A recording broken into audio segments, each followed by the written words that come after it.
Hello बच्चों, क्या हाल चाल? सब ठीक ठाक?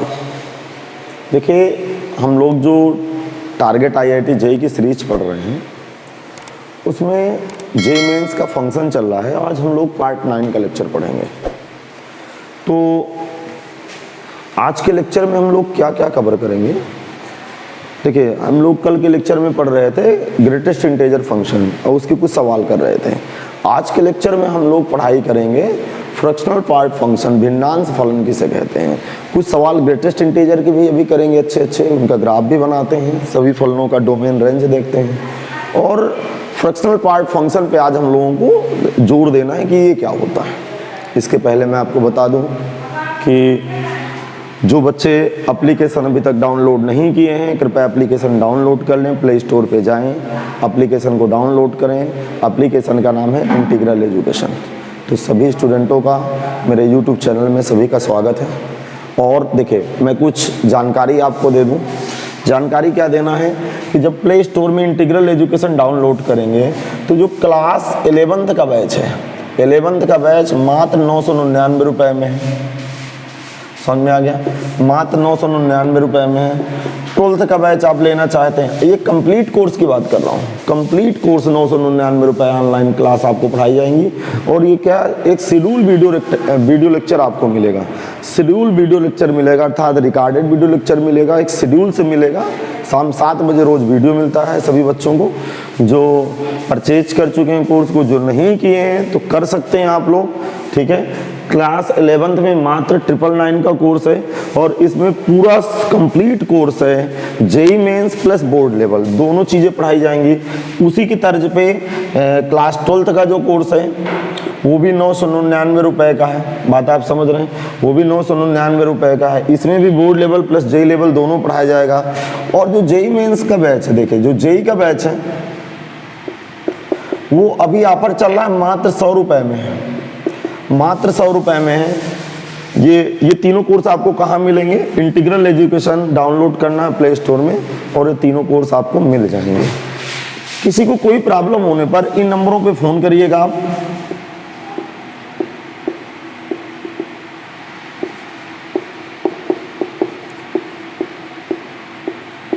इन नंबरों पे फोन करके आप डिस्कस कर सकते हैं, ठीक है। इन दोनों नंबरों पे फ़ोन करके या व्हाट्सअप करके आप डिस्कस कर सकते हैं। इन दोनों नंबरों पे व्हाट्सअप चलता है, डिस्कस कर सकते हैं कि कोर्स को कैसे परचेज करना है, डेमो क्लास कैसे देखनी है। किसी तरह की कोई प्रॉब्लम होने पर आप इन नंबरों पे कॉल करके आप हमारी टीम से संपर्क कर सकते हैं। तो सो गाइस, मुझे लगा कि आपको अच्छा लगा होगा मेरा सजेशन। तो आप प्ले स्टोर पे जाके एप्लीकेशन डाउनलोड कर लें और इस एप्लीकेशन डाउनलोड होने के बाद आप इन कोर्सों को देख सकते हैं। बात समझ में आ गया? और ये पूरा जितना मैंने बताया ना, देखिए केवल 999 में क्लास 11th का कंप्लीट कोर्स है, क्लास 12th में 999 का कंप्लीट कोर्स है मैथमेटिक्स का, और जेईई मेंस का मात्र 100 रुपये में कंप्लीट कोर्स है। और ये ऑफर सीमित समय तक है, तो कृपया इस ऑफर का फ़ायदा उठाएं ताकि आप कम पैसे में अच्छी क्वालिटी की शिक्षा पा सकें। क्योंकि मेरा एक ही उद्देश्य है कि कम पैसे में आप क्वालिटी युक्त शिक्षा प्राप्त करें। तो उम्मीद है कि मेरी बात आपको अच्छी लगी होगी। तो शुरू करते हैं फिर हम लोग आज का लेक्चर। तो चलिए सभी बच्चे कॉपी पेन उठाएं और नई एनर्जी के साथ लिखें लेक्चर नंबर 9। चलिए लिखे लेक्चर नंबर 9।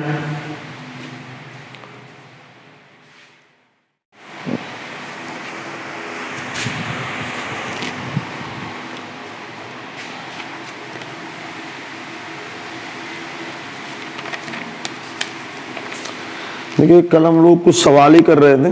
देखो, एक मैं सीरीज बताऊंगा इसकी इम्पॉर्टेंट। ये IMP लिखिएगा, थोड़ा सा बड़े शब्दों में लिखिएगा। इम्पॉर्टेंट क्या है? कहीं इस तरह लिखा हो x plus 1/n, x plus 2/n, x plus 3/n, x plus 4/n, x plus n-1/n, ये बराबर nx होता है। इसका रीजन बता रहा हूँ। देखिए ये क्या तमाशा है, जरा सुनिएगा। ठीक, देखो यहाँ n है ना, तो ऊपर 1 में कम हो जाएगा। अब जरा दिमाग लगाते हैं, देखो जैसे एक एग्जाम्पल लेते हैं, एक एग्जाम्पल मैंने लिया, उस एग्जाम्पल के तहत मैं आपको समझाने की कोशिश करता हूँ। जैसे लिखा है 1/4, अगला टर्म लिखा है 1/4, ग्रेटेस्ट इंटीजर है, प्लस 1/100। फिर यहाँ क्या लिखेंगे, x, नहीं x की जगह 1/4 यूज हो रहा है, 1/4, और यहाँ लिखेंगे 2/100, ठीक। फिर 1/4, 3/100, फिर 1/4, 4/100, और ये तमाशा करते करते अब जरा सुनना, 1/4 सुनना, दिमाग खोपड़ी लगाना भाई, ठीक है। यहाँ 100 है ना, जब यहाँ 100 होगा तो ऊपर 99 से इसकी सीरीज खत्म हो जाएगी, अर्थात 99/100 से सीरीज खत्म हो जाएगी। अब जरा देखिए, इस सीरीज में मन की आंखों से देखना, x की जगह क्या बैठा हुआ है, x की जगह 1/4, देखो सभी x की जगह 1/4, ये x की जगह 1/4, x की जगह 1/4। अब बात समझिएगा, n की जगह कितना बैठा है, n की जगह 100 बैठा है, तो लास्ट वाले टर्म में क्या होता है, n-1/n, तो n की जगह 100 है तो 99 पे सीरीज खत्म हो जाएगी। तो इसका फार्मूला क्या होता है, ग्रेटेस्ट इंटीजर nx, और n क्या है, देखिए x क्या, सबसे पहले x बताइए, x 1/4, और n क्या है, n की जगह 100 बैठा हुआ है, तो 1/4 गुणे 100 इसका आंसर आएगा, ऐसे सीरीजों का। तो ग्रेटेस्ट इंटीजर 25 आ गया, और ग्रेटेस्ट इंटीजर 25 एक इंटीजर नंबर है, और इंटीजर नंबर जो कहते हैं एडिटिव बाहर निकल जाता है, तो ये 25 आ गया। ये कुछ ऐसे लगाएंगे आप 100 को। चलिए इसको कॉपी कर लीजिए, हाँ सभी स्टूडेंट इसको कॉपी करें। मैं अब अगले सवाल पे आता हूँ, ठीक है। एक क्वेश्चन कह रहा है, यदि, क्वेश्चन लिखेगा, अगला क्वेश्चन कह रहा है, यदि, सुनना ध्यान से, x plus 1/100, x plus 2/100, dot dot कहाँ तक जा रहा है, x प्लस 99/100 बराबर 7, तो x क्वेश्चन मार्क। अगले व्यक्ति की डिमांड क्या है भैया, यदि इस पूरी सीरीज की वैल्यू, जरा दिमाग लगा के देखो, कॉपी लगाना भाई, देखो 1 से लेकर यहाँ समझिएगा, यहाँ थोड़ा सा, यहाँ देखो 1 है, फिर 2 है, फिर 3 है, फिर यहाँ 99 है, तो यहाँ से यहाँ तक जरा गौर करिएगा, यहाँ से यहाँ तक 99 पद है, और एक पद और जुड़ गया तो 100 पद है। तो इस सीरीज में कोई पूछे तो कितने पद है, देखो यहाँ 1 है, यहाँ 2 है, यहाँ 3 है, यहाँ 4 है, n-1, तो यहाँ से यहाँ तक देखिए, हाथ देखिए मेरे, यहाँ से यहाँ तक n-1 पद है, एक पद और हो गया, तो इस सीरीज में n पद हैं, तो n पदों का समेशन इस तरह का nx चला जाएगा। अब ये 100 पद हैं, तो इस तरह का समेशन देखो nx का मतलब 100x, x की जगह मतलब ये लग गया। तो अब इसमें जरा खोपड़ी लगाइएगा, n का रोल क्या निभा रहा है, ये n है, ठीक है, ये है n, तो n का रोल फिर 100 निभा रहा है, और x का रोल x ही निभा रहा है, तो इसकी सीरीज, इसका समेशन कितना होगा, nx का मतलब n की जगह 1/100, नहीं सॉरी, n की जगह 100 है, n की जगह 100, इसकी वैल्यू क्या आएगी 100x, समझ गए, इसकी वैल्यू, इसका समेशन 100x आ गया। इस पूरे का समेशन nx होता है, n की जगह क्या बैठा बेटा, n की जगह बैठा है 100, और x की जगह x ही है, 100x की वैल्यू किसके बराबर है, 7 के बराबर है। अब जरा दिमाग लगाइएगा, 100x की वैल्यू 7 के बराबर बैठ गई, तो आप देखिए क्या करेंगे, जरा दिमाग लगाइएगा। अब थोड़ा सा खोपड़ी लगाएंगे,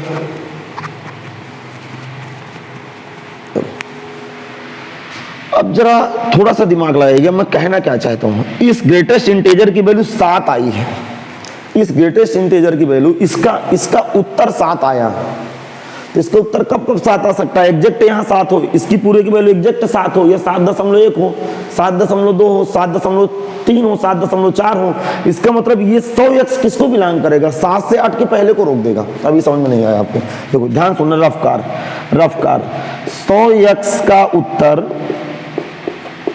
उत्तर 7 है, ठीक, ये 100x का उत्तर 7 है, इसका उत्तर 7 है, तो कब संभव है, जब 100x बिलोंग करेगा 7 से 8 के बीच। देखो यहाँ 7 जरा डाल के देखिए, ये 100x की जगह 7 डाल के देखो उत्तर 7, फिर 7 से आगे कोई नंबर डाल के देखो उत्तर 7, और एग्जैक्ट 8 के पहले बंद कर दिया। 100x इसको बिलोंग करेगा, 100x इसको बिलोंग करेगा, तो x किसको बिलोंग करेगा भैया, 100 के इधर भाग हो जाएगा, क्योंकि इस तरह की कोई प्रॉपर्टीज नहीं बनी है ग्रेटेस्ट इंटीजर में कि 100 को बाहर हो जाए, नहीं 100 नहीं बाहर होगा, 100x बिलोंग करेगा इस नंबर को बिलोंग, 100x का उत्तर 7 के बराबर, 100x का उत्तर 7 है, इसलिए 100x बिलोंग करेगा 7 को लेगा और 8 के पहले बंद कर देगा ये, अर्थात x बिलोंग्स टू 100 का भाग हो जाएगा, तो 7/100 कामा 8/100, इधर छोटू ब्रैकेट लगेगा, ये जल्दी से आप कॉपी कर लीजिए भाई,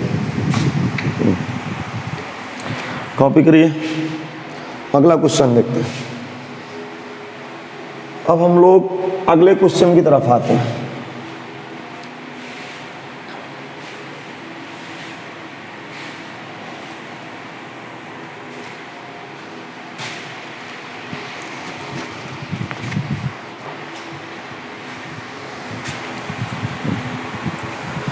अगला क्वेश्चन कह रहा है भैया greatest integer x plus greatest integer 1/3।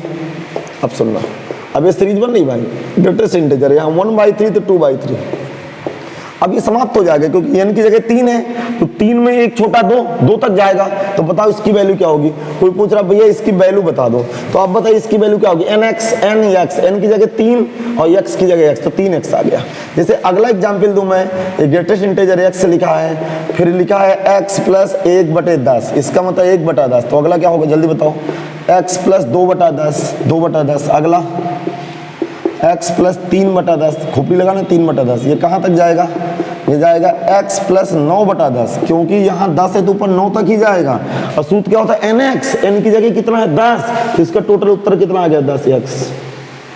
चलिए ये भी कॉपी कर लीजिए, अब इसका कॉन्सेप्ट आपके साथ क्लियर हो गया भाई। चलो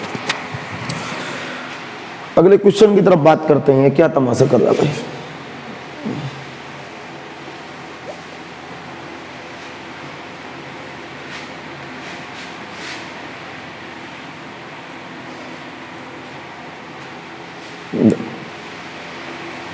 चलिए सब लोग अगला क्वेश्चन लिखेंगे, यदि लिखना शुरू करें। यदि y = 2x + 3 तथा y = 3 ग्रेटेस्ट इंटीजर x - 2 + 5 हो तो greatest integer x + y question mark. अगले व्यक्ति की डिमांड है भैया इसकी वैल्यू बता दें।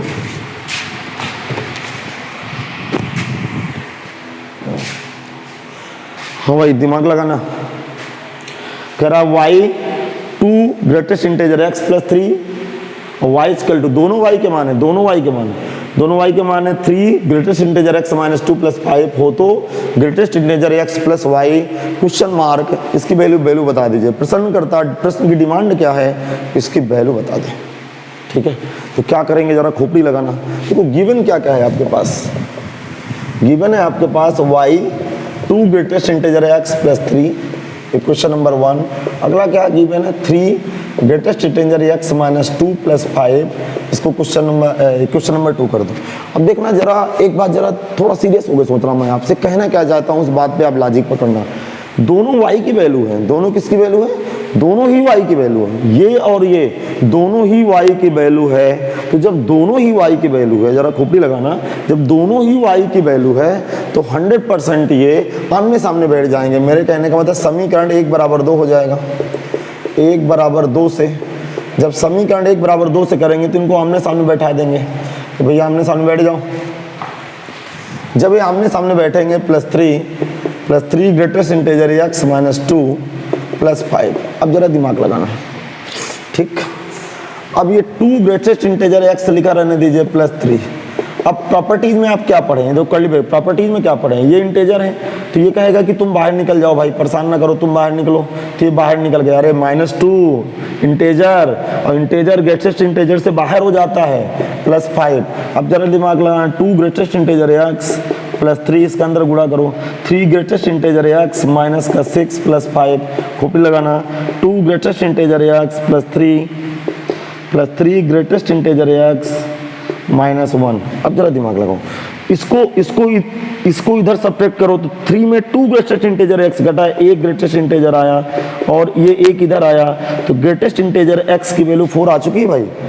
ग्रेटेस्ट इंटीजर x की वैल्यू 4 आ चुकी है, देखिए 4 आ चुकी है। अब क्या करेंगे, जरा दिमाग लगाना, थोड़ा सा तो सोचना। अब ऐसा करेंगे, समीकरण 1 से चलेंगे, समीकरण 1 से चलेंगे, 1 से सुनने की कोशिश करिएगा। जब समीकरण में 1 से चलूंगा तो y बराबर 2 ग्रेटेस्ट इंटीजर x, और ग्रेटेस्ट इंटीजर x की वैल्यू 4 है, 2 गुणे 4 प्लस 7, 7 नहीं 3 है, सॉरी। तो ग्रेटेस्ट इंटीजर 8 प्लस 3, या y बराबर 11 बैठ गया। हाँ भैया, इतना कॉपी करें जल्दी, सब लोग कॉपी करिए इतना।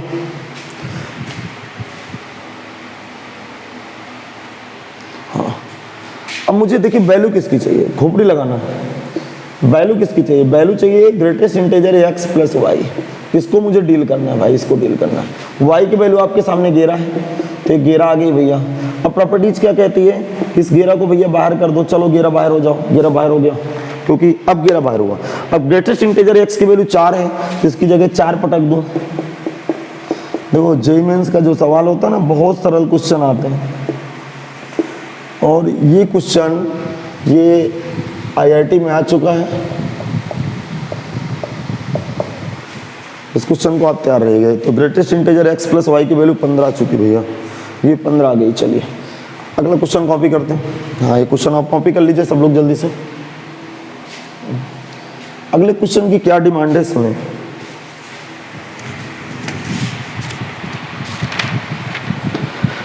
हाँ, अगले क्वेश्चन की भावनाएं पकड़िएगा। अगला क्वेश्चन कह रहा है y equal to greatest integer sine x plus greatest integer cos x plus greatest integer tan x। कल इस तरह के सवाल मैंने कराया है। Greatest integer sec x। अब इसके लिए ये बंद होगा, फिर टेन वाला बंद होगा, फिर कॉस वाला बंद होगा, और फिर ये बंद होगा। का रेंज लिखिए, का रेंज बताएं जहां x बिलोंग्स टू 0 से π/4, ओपन इंटरवल 0 to π/4। अब जरा दिमाग लगाना, ठीक। देखो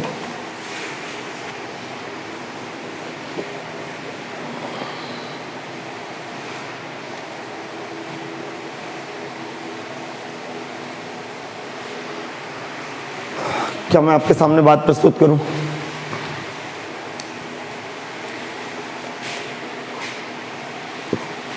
क्या लिख गया?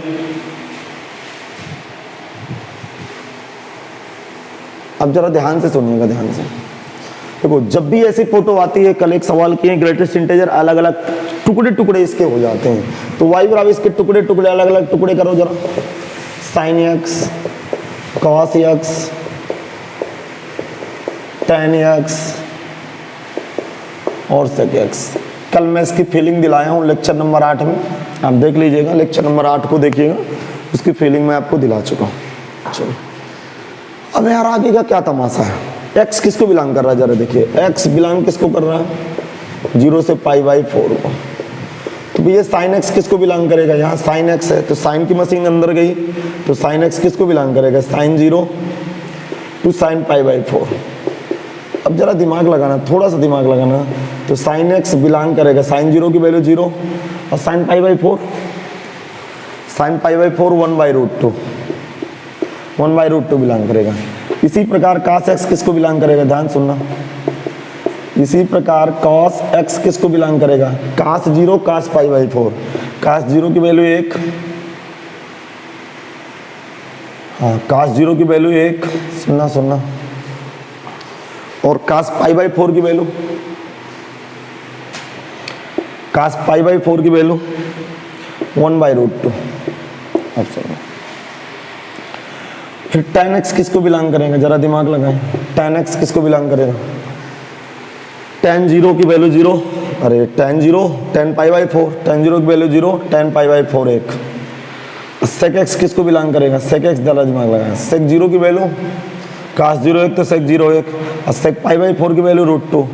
अब जरा खोपड़ी लगाना, देखो देखिए देखिए, ये sin x किसको बिलोंग कर रहा है, 0 से बड़ा जीरो 1/√2 के बीच में नंबर 1/√2 को कैलकुलेट करोगे तो जीरो समथिंग आएगा, 0 दशमलव कुछ आएगा ये, अर्थात ये जो मान है वो जीरो से बड़ा है किंतु एक तक नहीं पहुंच रहा है। ये इंटरवल जीरो से बड़ा और एक 1/√2 से छोटा, अर्थात यहाँ पे कोई नंबर जो भरा जाएगा वो 0 दशमलव भरा जाएगा, 0 दशमलव से ज्यादा भर ही नहीं जा रहा, क्योंकि आप इस डोमेन के लिए रेंज देख रहे हैं ना, आप इस डोमेन के लिए आप रेंज देख रहे हैं ना। तो देखो साइन एक्स का उत्तर कहाँ कहाँ है, साइन एक्स कहाँ कहाँ उत्तर दे रहा है, 0 से साइन एक्स का जो उत्तर होगा, जो मान होगा वो 0 से 1/√2 तक होगा, और 1/√2 का मतलब 0 दशमलव कुछ समथिंग आएगा, अर्थात 0 1 तक पहुंचा ही नहीं, अर्थात जिस दिन इसको 0 दशमलव कुछ डालूंगा तो ये अपना उत्तर 0 दे देगा। अब भी आपकी खोपड़ी में नहीं आया, इसकी वैल्यू इसके बीच में कोई भी नंबर डालूंगा तो 0 दशमलव आएगा, और 0 दशमलव इसमें डालूंगा तो उत्तर 0 दे देगा। अब समझ में आ गया। अब सुनिए 1/√2 का मतलब इसका देखो, इसका मतलब क्या हुआ, 0 देखो 0 दशमलव समथिंग कुछ आएगा 1/√2 की वैल्यू, ठीक है, 1/√2 की वैल्यू 0 दशमलव कुछ आएगा, 1 में बंद हो जाएगा, अर्थात 0 दशमलव के शुरू होगा 1 के पहले बंद होगा, तो ये भी दोनों का नंबर 0 के बीच ही चल रहा है, 0 और 1 के बीच चल रहा है, तो 0 और 1 के बीच चलेगा तो ये भी 0 हो गया। अब समझिए tan x पे आइए, tan x भी 0 से 1 के बीच चलेगा, तो 0 से बड़ा 1 से छोटा 0 दशमलव में गया, तो ये भी आत्महत्या कर लिया। अरे कोई तो इज्जत बचा लो यार, ये देखो ना, ये इज्जत बचा लिया। √2 की वैल्यू 1 दशमलव कुछ चलेगी, अर्थात इसका मान 1 से बड़ा और 1.2 से पीछे, अर्थात 1 दशमलव यहाँ कुछ भरा जाएगा, तब 1 दशमलव भरा जाएगा तो y की वैल्यू 1 आ जाएगी, अर्थात 1 आ गया। इसका मतलब y क्या है, रेंज है, तो इसका रेंज क्या आ रहा है, रेंज मतलब कर्ली ब्रैकेट लगाएंगे, क्योंकि रेंज एक समुच्चय होता है, केवल एक एलिमेंट मिला, 1 मिला। चलिए अगले क्वेश्चन को मैं समझाने की कोशिश करता हूँ। देख चलिए अगला क्वेश्चन लिखते हैं भाई।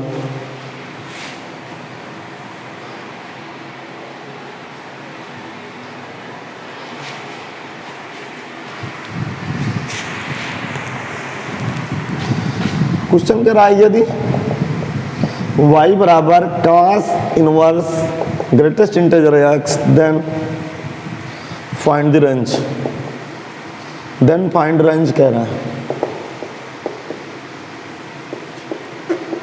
कह रहा भैया यदि ये है तो इसकी रेंज बताओ।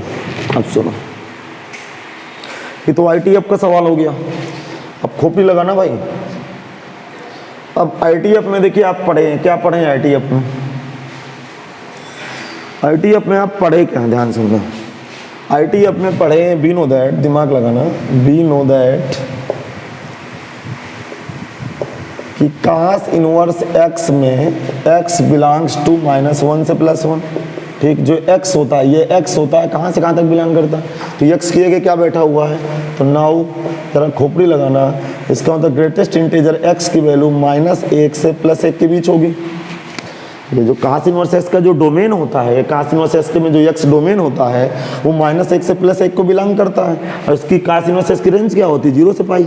अब जरा दिमाग लगाना, तो ये cos इनवर्स x का डोमेन हो गया, इसका डोमेन कितना है, ग्रेटेस्ट इंटीजर x, इसको बैठाना पड़ेगा भाई कि -1 से +1 बैठ जाओ।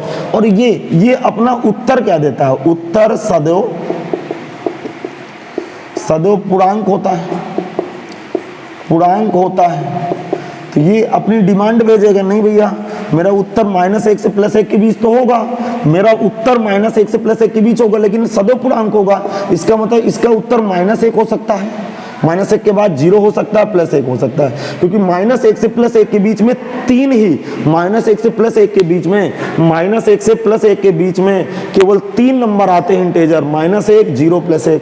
अब जरा खोपड़ी लगाना भाई, अब देखो -1 +1 अर्थात इतना ही मान हो सकता, बाकी कुछ नहीं हो सकता। ग्रेटेस्ट इंटीजर x की वैल्यू यदि -1 से +1 तक लाई करती है तो ग्रेटेस्ट इंटीजर x की वैल्यू -1, 0, +1 के अलावा कुछ हो ही नहीं सकता। अब जरा दिमाग लगाना, अब यहां मैं वैल्यू इसकी रख रहा हूं, नाउ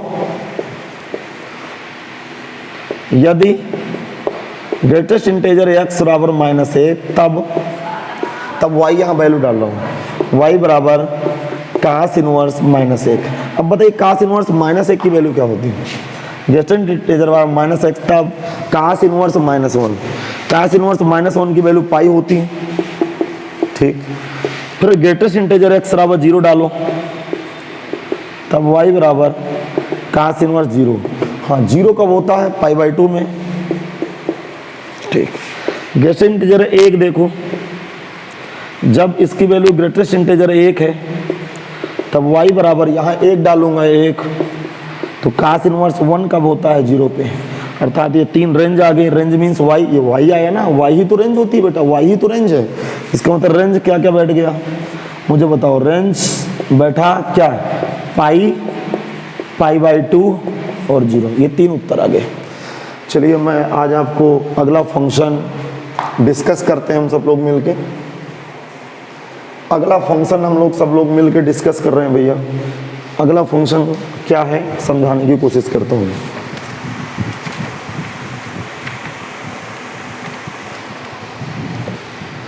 लिखेंगे भिन्नांश फलन, भिन्नांश फलन, फ्रैक्शनल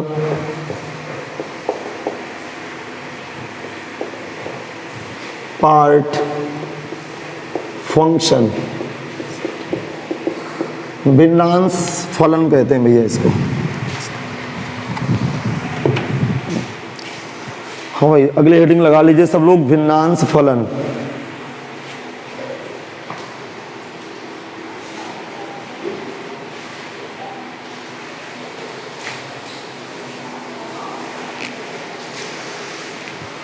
हाँ भाई सब लोग समझने की कोशिश करिएगा।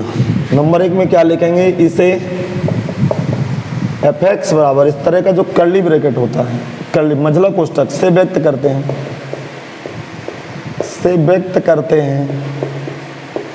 दूसरे नंबर में यह लिखेंगे, यह x के भिन्नांश भाग को, x के भिन्नांश, अभी समझाता हूँ आप लिख लीजिए बस, हो गया। भिन्नांश भाग को व्यक्त करता है, यह दर्शाता है, व्यक्त करता है। ये क्या तमाशा है भैया। तीसरे नंबर में सीधा सीधा आप लिख सकते हैं fx बराबर कर्ली ब्रैकेट x का उत्तर, उत्तर लग गया, सदैव भिन्नांश आता है। उत्तर हमेशा सदैव भिन्नांश आएगा, या 0 आएगा या भिन्नांश आएगा। भिन्नांश आता है या 0 आता है, मतलब शून्य आता है, शून्य आता है, 0 आएगा या शून्य आएगा। अब इसका रीजन समझो, देखो जैसे मैं एग्जाम्पल दे रहा हूँ, खोपड़ी लगाना भाई, लिखा है 2.3, ये फ्रैक्शनल पार्ट फंक्शन है, भिन्नांश फलन है 2.3, अर्थात पूर्णांक के आगे जो भिन्नांश है वो उसका उत्तर देगा, अर्थात 0.3 आएगा। नहीं आया समझ में, आगे सुन। तो ग्रेटेस्ट इंटीजर में क्या है, पीछे वाला पूर्णांक देता है, और फ्रैक्शनल पार्ट फंक्शन में क्या है, भिन्नांश फलन में क्या है, मतलब x के भिन्नांश भाग को व्यक्त करता है, अर्थात भिन्नांश भाग ये x है, तो x का भिन्नांश भिन्न वाला भाग क्या है 0.3, तो 0.3 इसका उत्तर दे दिया। अच्छा जरा दिमाग लगाइए, एक्चुअल में यदि 5 लिखा होता तो इसकी वैल्यू 0 हो जाती। क्यों 0 हो जाती, क्योंकि मन की आंखों से देखो, देखो मन की आंखों से देखना 5.0 है लिखा हुआ है, तो कोई पूर्णांक भरा हो फ्रैक्शनल पार्ट के अंदर तो उसका उत्तर 0 होगा, तो पूर्णांक भरा होगा तो उत्तर 0 होगा। और इस तरह की दशमलव वाली संख्या भरी होगी तो इंटीजर छोड़ के दशमलव वाला आप उत्तर दे देंगे। उम्मीद है आपको समझ में आ गया। चलिए लिखिए, कॉपी करिए यहाँ तक। -16 का उत्तर क्या होगा, क्योंकि पूर्णांक है 0, समझ में आ गया। और माइनस का 5.4 का उत्तर क्या होगा, इसको जरा समझना। माइनस का 5.4 का उत्तर जरा समझना, इसका उत्तर क्या होगा, इसका उत्तर जरा दिमाग लगाना, बुद्धि लगाना, खोपड़ी लगाना। माइनस का आएगा तो 1 माइनस 0.4 इसको घटा देंगे। क्या करेंगे, 1 माइनस 0.4 घटाएंगे, जरा घटाइए 0.4 कितना आएगा, 1 में 0.4 घट जाएगा। ये क्लियर हो गया भैया। अच्छा जैसे मैं एक उदाहरण दूं, माइनस का 2.83 में 1 माइनस 0.83 घट गया, अर्थात जब भी इस तरह के माइनस कोई संख्या है तो जो भिन्न वाली संख्या उसको 1 में से घटा के उत्तर देना है, तो ये टोटल आ जाएगा 0.17 आ गया। इसका मतलब एक बात तो क्लियर हो गई कि जो फ्रैक्शनल पार्ट फंक्शन का जो उत्तर आता है, दिमाग लगाना, जो उत्तर आएगा वो सदैव धनात्मक आएगा। 0 होगा, देखो 0 होगा भिन्नांश होगा, भिन्नांश का मतलब वो 1 से ज्यादा तो नहीं होगा। इसका मतलब नोट क्या लिखेंगे, अब देखो और क्लियर हो गया। नोट क्या लिखेंगे कि फ्रैक्शनल पार्ट ऑफ x का उत्तर का उत्तर सदैव देखो मैं ऐसे लिख रहा हूं, जीरो ले सकता है उत्तर सदैव, देखो जीरो ले सकता है जीरो, देखो उत्तर जीरो आ गया, उत्तर जीरो आएगा या एक से कम आएगा, अर्थात एक भी नहीं आ सकता, अर्थात इसके बीच रहेगा। तो फ्रैक्शनल पार्ट ऑफ एक्स का उत्तर अर्थात रेंज सदैव जीरो से एक के बीच होगी। इसका मतलब रेंज क्या होगा, रेंज, ये उत्तर ही तो रेंज होता है भाई, रेंज किसको बिलोंग करेगी, जीरो ले सकता है और एक के पहले दम तोड़ देगा ये, इसका मतलब जितना भी ये वैल्यू देगा एक के पहले दम तोड़ के देगा। क्या समझ में आया कि नहीं आया, समझ में आ गया होगा। चलिए अब लिखते हैं, देखो इसमें समझना और आप समझ लीजिए, जैसे 10 लिखा है तो इसका उत्तर 0 हो गया, अब खोपड़ी लगाना भाई, 10.1 लिखा है तो उत्तर 0.1 हो गया। फिर लिख रहा हूं माइनस का 10.5 लिखा, माइनस आया ना तो इसको क्या करना है, 1 में से 0.5 घटा देना है, जैसे 1 में से 0.5 घटाओगे फिर पॉजिटिव आ जाएगा और वो हमेशा 1 से कम आएगा। तो ये सब चीजें कॉपी कर लीजिए जल्दी से, आप लोग वीडियो को रोके और कॉपी कर लीजिए। अब देखिए, अब इसके मैं प्रॉपर्टीज पे आता हूँ भाई, पहले इसका, अब इसका ग्राफ बनाया जाए कि ग्राफ कैसे बनाएंगे आप लोग, दिमाग लगाना भाई।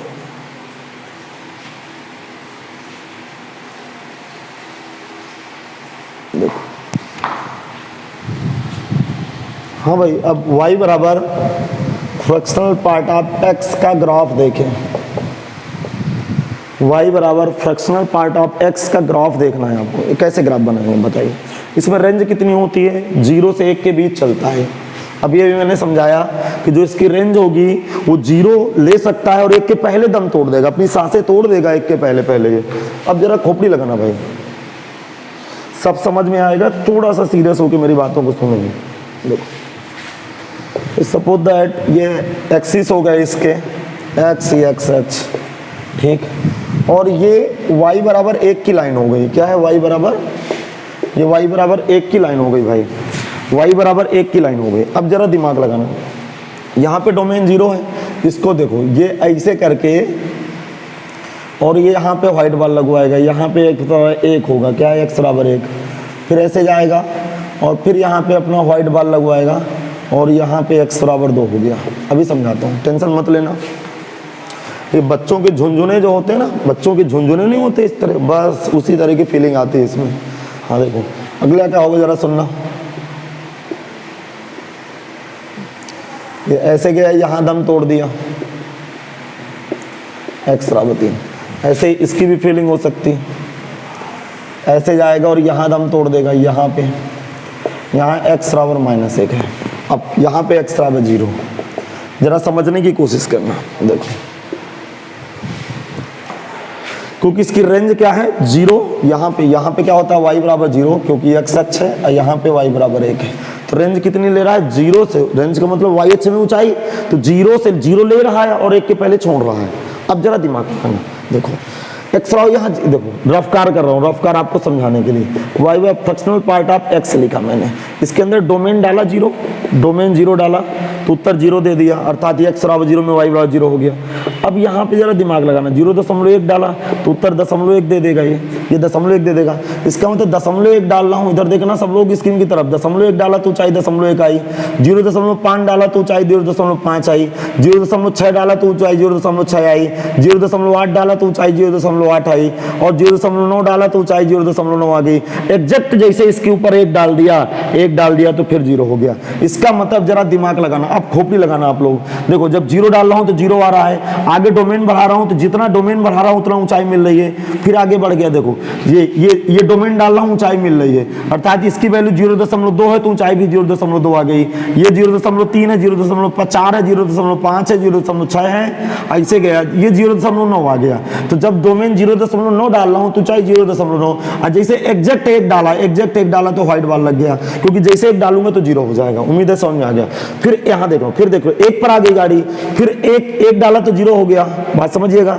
1.1 डाला, अब जरा दिमाग लगाना, 1.1 डाला तो 1.1 डालूंगा तो उत्तर फिर 0.1 आएगा, तो फिर से धीरे धीरे ऊंचाई बनाएगा, फिर से धीरे धीरे ऊंचाई बनाएगा। एग्जैक्ट 2 डालूंगा फिर 0 हो जाएगा। उम्मीद है समझ में आ गया। फिर जब 2 डालूंगा तो फिर 0 हो गया, फिर ग्राफ एक्स अक्ष के ऊपर आ गया। 0 का मतलब वाई बराबर 0 कहां होता है, एक्स अक्ष पर। फिर 2.1 डालूंगा, फिर 0.1 ऊंचाई आई, फिर 2.2 डालूंगा, फिर 0.2 से 2.9 तक डालूंगा, फिर ऊंचाई बढ़ेगी और फिर 3 पे फिर 0 हो जाएगा। तो ये इसका ग्राफ हो गया। उम्मीद है समझ में आ गया। देखो फिर ध्यान से सुनिए, बहुत ध्यान से सुनिए। 0 पे डालूंगा तो 0 आएगा, और 0 से 1 के बीच कुछ भी नंबर डालूंगा, 0 से 1 के बीच कुछ भी नंबर डालूंगा तो भिन्न में खोलेगा। यहाँ क्या है 0.5, तो 0.5 ऊंचाई पे ग्राफ पहुंच गया। यहाँ पे क्या 0.9, तो 0.9 ऊंचाई पर पहुंच गया। 1 डाला तो ग्राफ चटक के फिर यहाँ आ गया, यहाँ पे ग्राफ आ गया। ठीक, अर्थात ये ऐसे चला और उतर के फिर 1 पे 0 आ गया। फिर 1 से चलना शुरू किया, 1.1 डाला, 1.1 का उत्तर 0.1, फिर 0.1 चढ़ गया, 1.5 का उत्तर 0.5, फिर 0.5 चढ़ गया, और 2 डाला फिर 0 हो गया। इसी तरह महसूस कर लीजिए आप लोग। अब देखिए तो इसका भैया डोमेन क्या होता है। नंबर एक बात, डोमेन पूरा लेता है, ऑल रियल नंबर माइनस अनंत से प्लस अनंत पूरे में फैला है। लेकिन इसका रेंज क्या होगा, रेंज बताइए। रेंज 0 से 1 के बीच फंस जाता है, अर्थात रेंज 0 ले रहा है किंतु 1 नहीं ले रहा। रेंज का मतलब YH पे ऊंचाई। अब बताइए टूट के बना है भाई, ये टूट के बना है, तो सतत फलन है असतत फलन है, तो असतत फलन है, ये असतत फलन है। ठीक, असतत फलन। हाँ चलो ये लिख गया होगा भैया, ग्राफ बन गया। प्रॉपर्टीज पे आओ भैया। अब हम लोग इसकी प्रॉपर्टीज पे आते हैं भाई। तो इसके प्रॉपर्टीज पे आना, कॉपी लगाना भाई प्रॉपर्टीज पे। प्रॉपर्टीज नंबर 1 क्या है कि फ्रैक्शनल पार्ट फंक्शन में, फ्रैक्शनल पार्ट ऑफ आई मतलब कोई भी इंटीजर भरा तुरंत उत्तर 0 दे देगा, तुरंत उत्तर 0 दे देगा, कोई टेंशन लेने की जरूरत नहीं। अर्थात पूर्णांक संख्या कोई भी फ्रैक्शनल पार्ट के अंदर डालेंगे, फ्रैक्शनल पार्ट फंक्शन के अंदर डालेंगे तो उत्तर 0 दे देगा। और कोई देखो, जब फिर से मैं समझा दूं, यहाँ 2 का उत्तर 0, सुनना ध्यान सुनना, और 2.5 का उत्तर 0.5 और -2.5 का उत्तर 1 - 0.5। ये बस 3 कॉन्सेप्ट है इसमें, बस हो गया, इसके अलावा कुछ नहीं भी होता। तो इसको भी घटाऊंगा तो ये उत्तर पॉजिटिव आने लगेगा, अर्थात उत्तर 0 से 1 के पहले तक देगा और हमेशा भिन्न देगा। 0 दे सकता है उत्तर, या भिन्नांश देगा या 0 देगा, लेकिन कहां तक भिन्नांश देगा, हमेशा 0 से 1 के बीच देगा। 0 को ले लिया किंतु 1 को नहीं ले रहा, अर्थात जितने भी उत्तर होंगे वो 0 को लेकर 1 से पहले तक के होंगे। अब भी समझ में नहीं आया, आ गया होगा समझ में। देखो अब सुनना, दूसरे नंबर में क्या है, यदि x बिलोंग,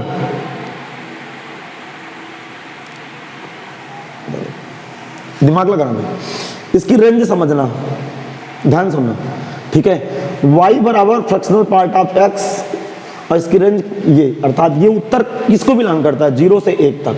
किसको बिलोंग करेगा, 0 ले लेगा। अरे y, ये रेंज समझ में आया। y बराबर फ्रैक्शनल पार्ट ऑफ x है, तो y का मान अर्थात इसका मान, तो इसका उत्तर किसके बराबर होगा, इसका उत्तर 0 से 1 के बीच ही चलेगा। ये भी लिख ले, तो इसका उत्तर हमेशा 0 से 1 के बीच चलेगा। ये समझ में आ गया होगा।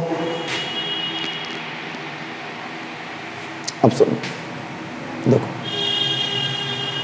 मैं समझाने की कोशिश कर रहा हूं। यदि सुनो, ध्यान सुनना, यदि x fractional part of x is greater equal 0 हो तो, अब सुनना,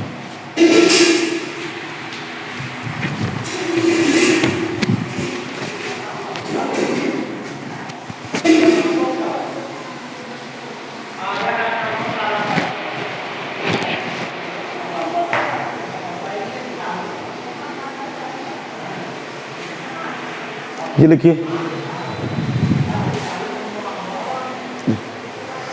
यदि फ्रैक्शनल पार्ट x का उत्तर 0 से बड़ा हो, तो फ्रैक्शनल पार्ट x का उत्तर का मतलब इसका मान मतलब y, इसको दूसरे शब्दों में बोलूं तो y इज ग्रेटर इक्वल 0। तो कह रहा कहां होता है, तो देखिए ऑल रियल नंबर में, पूरे रियल नंबर में फ्रैक्शनल पार्ट x का उत्तर 0 से बड़ा होता है। इसका मतलब हो तो x belong all real, x belong पूरा रियल करेगा। अभी आपके खोपड़ी में नहीं आया, इस फ्रैक्शनल पार्ट x का उत्तर 0 से तो बड़ा ही होता है ना, 0 होता है या 0 से बड़ा होता है। अब कहां होता है, पूरे डोमेन में होता है। पूरे डोमेन में फ्रैक्शनल पार्ट x का उत्तर 0 होगा या 0 से बड़ा होगा, ये बात तो क्लियर हो गई। अब जरा दिमाग लगाना, चौथे नंबर की बात क्या है, यदि यहाँ पे खोपड़ी लगाना, फ्रैक्शनल पार्ट ऑफ x का उत्तर इज ग्रेटर 0 हो तो, अब जाना दिमाग लगाना, इसका मतलब कि फ्रैक्शनल पार्ट x का मान 0 से बड़ा है, 0 नहीं है। तो 0 कहां कहां होता है? इंटेजर पे 0 होता है, अर्थात पूरे रियल नंबर में इंटेजर हट गए। इसका मतलब ये अपना उत्तर 0 नहीं दे रहा है, अर्थात इंटेजर हट गए। तो इसका मतलब हो तो x बिलोंग किसको करेगा? पूरे r में से i हटाना पड़ेगा। अब भी आपको समझ में नहीं आया, जरा दिमाग लगाना। इसकी रेंज क्या होती है? 0 से 1। बात समझ में आ गया? तो जब फ्रैक्शनल पार्ट x का उत्तर, इसका उत्तर 0 हो या 0 से बड़ा हो तो पूरा रियल नंबर ले लेगा। अब कह रहा है इसका उत्तर 0 के बराबर नहीं है, 0 से बड़ा है। इसका मतलब ये ऐसा चल रहा है, वो कह रहा है 0 से बड़ा है, 1 से छोटा है। ये कब कब संभव है? जरा दिमाग लगाइए। ये तब संभव है तो ना तो y बराबर 0 को टच करे, ना तो y बराबर 1 को टच करे। जैसे आया तो इधर भी हेलमेट पहने, इधर भी हेलमेट पहने। बात समझ में आ गई? क्योंकि इंटेजर नहीं ले रहा, इसका मतलब पूरा रियल नंबर लेगा, लेकिन रियल नंबर से इंटेजर हट जाएगा। क्योंकि यहाँ 1 रख दूंगा तो 0 उत्तर नहीं आने लगेगा। इसका मतलब अंदर इंटेजर नहीं रखे जाएंगे, रियल नंबर वाले भिन्न रखी जाएंगी। जब भी भिन्न रखा जाएगा तो इसका उत्तर 0 से बड़ा आ जाएगा। इसका मतलब ग्रेटेस्ट इंटेजर x का मान 0 हो या 0 से बड़ा हो। पूछे किस नंबर के लिए? तो ऑल रियल नंबर के लिए। और ग्रेटेस्ट इंटेजर x का मान केवल 0 से बड़ा हो, 0 नहीं है, तो इसका मतलब r में से i हट गए हैं, अर्थात इंटेजर हट गए हैं। चलिए आगे देखते हैं भाई। किसी को कोई प्रॉब्लम हो तो मुझे फोन करके बात कर लीजिएगा भाई।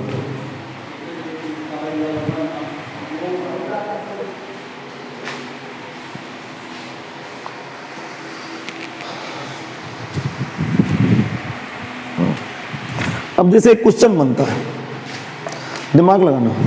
क्वेश्चन क्या बनता है? y बराबर log fractional part of x का डोमेन बताएं।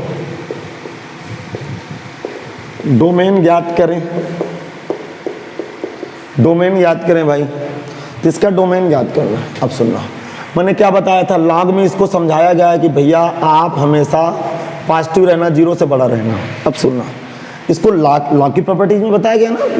लॉग देखिए, इसका आधार हमेशा 0 से बड़ा हो किंतु 1 ना हो, और इसका जो डोमेन है वो हमेशा 0 से बड़ा होना चाहिए। अब जरा दिमाग लगा, ये कब 0 से बड़ा होता है? ये कब 0 से बड़ा होता है? देखो ये वाला केस आ गया। कब 0 से बड़ा होता है? पूरे रियल नंबर में 0 से बड़ा होता है, लेकिन इंटेजर हटाना पड़ेगा, क्योंकि इंटेजर में 0 हो जाता है, अर्थात x बिलोंग्स टू क्या होगा? r माइनस आई। इसका मतलब डोमेन कितना बैठा? डोमेन बैठा r माइनस आई। ये आंसर आ गया इसका। इसका यूज कैसे करेंगे आपके सामने मैंने प्रस्तुत कर दिया। चलिए अगले क्वेश्चन की तरफ समझाते हैं भाई।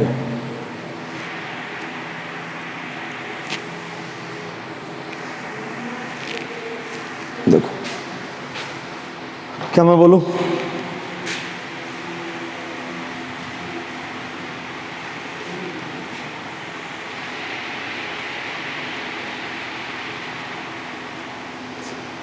हाँ भाई, समझने की कोशिश करिएगा। देखो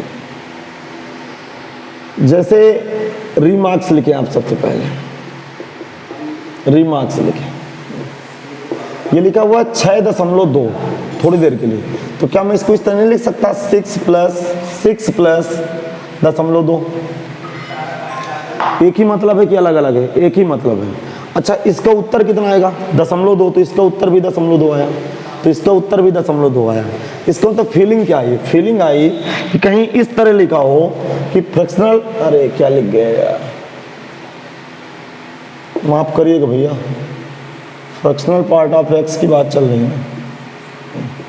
अब बताएं, क्या दोनों सेम लिखा है कि अलग अलग लिखा? सेम लिखा। देखो 6.2 को हम ऐसे भी लिख सकते हैं, दोनों सेम लिखा है, और 6.2 का उत्तर 0.2 होगा, तो इसका उत्तर भी 0.2 हो गया। तो फील क्या आई? कहीं x प्लस n लिखा हो, जरा दिमाग लगाना, कहीं x प्लस n लिखा हो, जहां n इंटेजर है। n क्या है? इंटेजर है, तो ये n को खा जाएगा। देखिए 6 प्लस 0.2 लिखा हुआ, तो 6 को खा गया ये, तो उत्तर कितना देगा? ये x नहीं समझ में, उत्तर कितना देगा? ये x उत्तर देगा। देखिए 6 प्लस 0.2 लिखा हुआ है, तो 6 को खा गया, 0.2 उत्तर दिया। उसके रीजन आपके सामने है। तो कहीं x प्लस n लिखा है, और n क्या है? इंटेजर है। इसका मतलब मैं यहाँ पे देखो, यहाँ पे मैं नोट लिख रहा हूँ, नोट लिख रहा हूँ। n को खा जाता है, रीजन चूंकि n बिलोंग इंटेजर, कोई भी इंटेजर को खा जाएगा और फ्रैक्शनल पार्ट उत्तर दे देगा। तो ये भी बात आपको समझ में आ गई होगी। हाँ भाई, समझ में आया कि नहीं आया? अब जरा दिमाग लगाना, थोड़ा सा दिमाग लगाना। जैसे कोई लिखा हुआ 6 + h, खोपड़ी लगाना। अच्छा एक बात और सुना देता हूँ, देखो गौर सुनना, remarks number 1, remarks number 2, remarks number 3। अच्छा 0.13 की वैल्यू एडजेक्टिव जैसा का तैसा उतार देगा। इसके अंदर फ्रैक्शनल पार्ट भरा, फ्रैक्शनल पार्ट के अंदर कोई भिन्न भरी हो 0 से 1 के बीच में, तो एडजेक्टिव जैसा का तैसा बाहर निकाल देगा। अच्छा चौथे नंबर में देखना, खोपड़ी लगा ना भाई, 0.5 का फ्रैक्शनल पार्ट फंक्शन 0.5। तो सिमिलर मैं बात करूंगा इसकी 6 + h की, खोपड़ी लगा ना भाई, 6 + h की। तो 6 है इंटेजर, तो इंटेजर को खा गया, ये h आया। अब h क्या है, भिन्न है। h क्या है, भिन्न है, बहुत सूक्ष्म राशि है, देखूं तो है, नहीं देखूं तो नहीं है। h क्या होता है, h टेंडिंग टू 0 होता है, अर्थात 100% h का मान 0 से 1 के बीच चलेगा। 0 से 1 के बीच चलेगा तो कुछ इस तरह का भरा होगा, तो सेम एडजेक्टिव निकल जाएगा। नहीं समझ में आया, जरा सुनिए।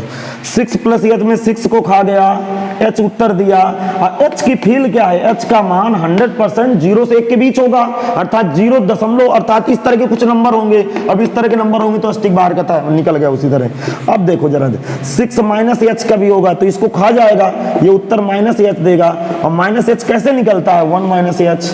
अभी बताने में ये बेटा क्या लिखा हुआ है, सपोज दैट देखो माइनस का 0.5 लिखा होता, माइनस का 0.5 लिखा होता, तो इसको उत्तर कैसे देते, 1 - का 0.5। उसी तरह h की जगह कोई भी भिन्नांश फलन भरा हुआ लेकिन माइनस है, तो इसको 1 - में खोलेंगे। ध्यान रखेंगे इस बात को, ये भी लिखा जाए।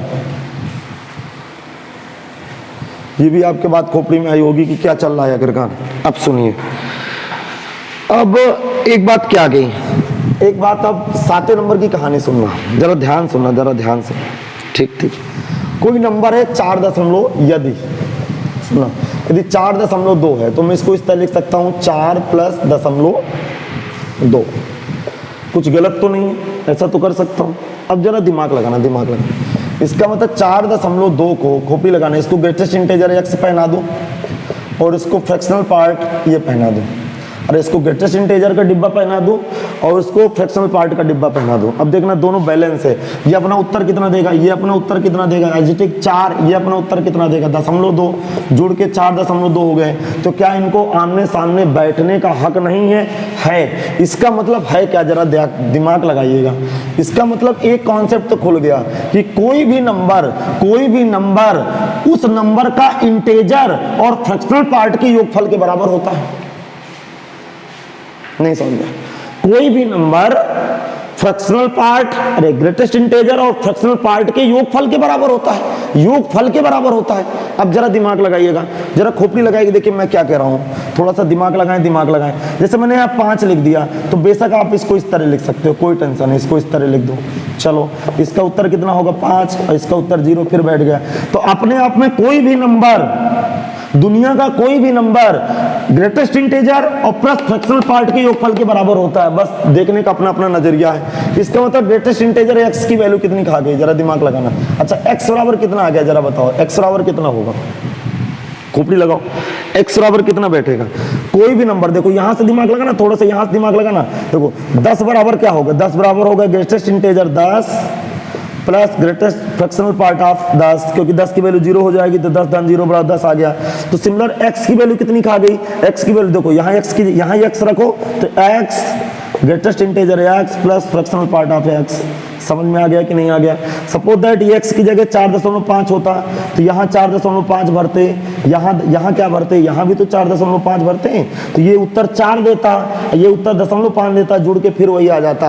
इसका मतलब ये एक लॉजिक क्या बैठा कि दुनिया का कोई भी नंबर अपने उसके ग्रेटेस्ट इंटीजर और फ्रैक्शनल पार्ट के योगफल के बराबर होता है। तो आप इसको लिख लीजिएगा, और ये बहुत ही इंपॉर्टेंट है, बहुत ही इंपॉर्टेंट है, इससे सवाल बनेंगे। चलिए लिख लीजिए सब लोग।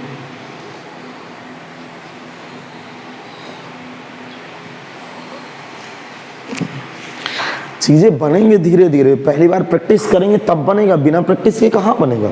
तो चीजें बनने वाली हैं लेकिन आपको प्रैक्टिस करना पड़ेगा। हाँ ये बात समझ में आगे होगी, समझ में आ गया?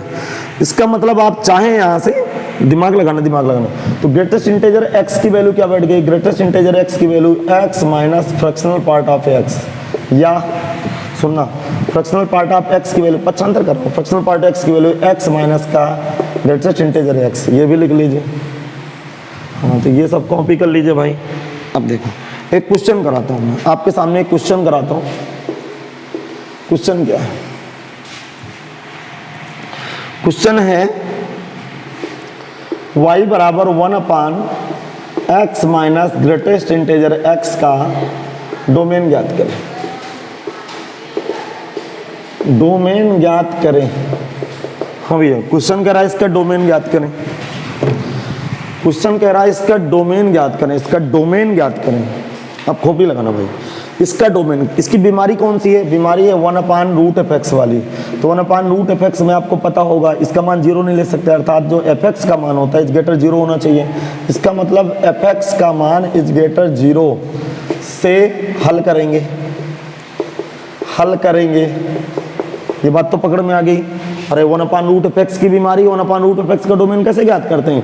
fx का मान हमेशा 0 से बड़ा होना चाहिए, क्योंकि इसके अंदर 0 डाल देंगे तो आनंद नहीं आने लगेगा, तो 0 नहीं डालेंगे। अब तो ये बात तो समझ में आ गई।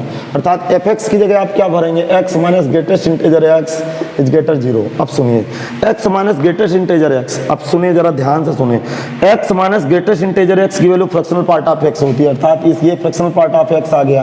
अब फ्रैक्शनल पार्ट ऑफ x का मान 0 से बड़ा हो, 0 से बड़ा कब कब होता है? पूरे रियल नंबर में होता है, पूरे रियल नंबर में होता है। लेकिन 0 छूट गया, तो 0 छूटा तो तुरंत खोपड़ी लगाना है। कौन से नंबर इसमें हट गए? इंटेजर हट गए, अर्थात x बिलोंग किसको करेगा? r में से i को बिलोंग करेगा, अर्थात पूरा इंटेजर यहां डालेंगे। कोई भी रियल नंबर यहां डाल दीजिए तो 0 से बड़ा देगा, किंतु इंटेजर डालेंगे तो 0 आ जाएगा। 0 से हमें बड़ा चाहिए, अर्थात उन रियल नंबरों में से इंटेजर हटाना पड़ गया। तो डोमेन क्या आया?